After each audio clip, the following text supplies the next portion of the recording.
Network marketing এ brain wash করা হয়, এই কথাটা কি সত্য? এটা কি রিয়াল?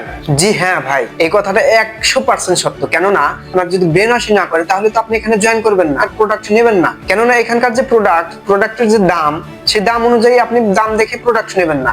আপনার ব্রেন ওয়াশ করে বিধায় আপনি প্রোডাক্ট নেবেন। নেটওয়ার্ক মার্কেটিং অর্থাৎ আমরা এফএলপি এর সাথে যারা বিজনেস করে যাচ্ছি, ফরিবার লিভিং প্রোডাক্ট, তাদের তো এক কথায় ব্রেন ওয়াশ করা হয়। আমি নিজে একজন এফবিও, ফাইবার বিজনেস ওনার, আমি এটা খুব ভালোভাবে জানি ভাই। আপনারা যারা এফবিও আছেন অথবা যারা সিনিয়র ম্যানেজাররা আছেন, তারা যে কোনো প্রশ্ন করলে আমি উত্তর দিতে পারবো। কেননা আমি এখন আপনাদের কাছে ব্লেডের মতো, আমার উপর দিয়ে আপনি যত চলাফেরা করবেন তত কাটবেন। জ্ঞানী লোকের জন্য কি ইশারাই যথেষ্ট। গত ভিডিওতে আমি কিছু ইনফরমেশন তুলে ধরেছিলাম, সেই ইনফরমেশন তুলে ধরা আমার উপরে যে চাপ এসছে, সেই চাপ আপনি কি ভাবছেন আমি সেই চাপ দেখে থেমে থাকবো? বলেন, আপনি চাপ প্রয়োগ করবেন আর আমি থেমে থাকবো? না ভাই, এরকম না, আমি এরকম না, আমি সত্যের পথে আছি ভাই। এখানে ব্রেন ওয়াশ করা হয়, এটা আমি 100% সত্যতা দিয়ে বলতে পারবো।